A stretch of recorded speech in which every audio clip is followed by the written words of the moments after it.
We told you that the Commerce Ministry held a second round of discussions on the display of country of origin with e-tailers today.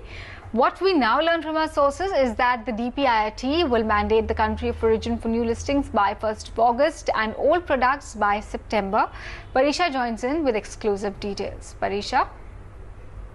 DPIIT today held second round of discussions with e-commerce company to discuss the issue of displaying country of origin on their platforms, and the department had suggested mandating the display for new listings by August 1st and for old listings by September end. The e-commerce platforms, however, were not in agreement with this, as they said they needed more time for resolving different issues. The most important issues lie with the sellers, as there's no accurate mechanism to ensure that the country of origin displayed by the sellers or mentioned by the sellers is accurate. Sellers also are facing several challenges ensuring the country of origin on the products that they may be sourcing through several channels, and there might be cases when they themselves are not sure which channel has certain product come from.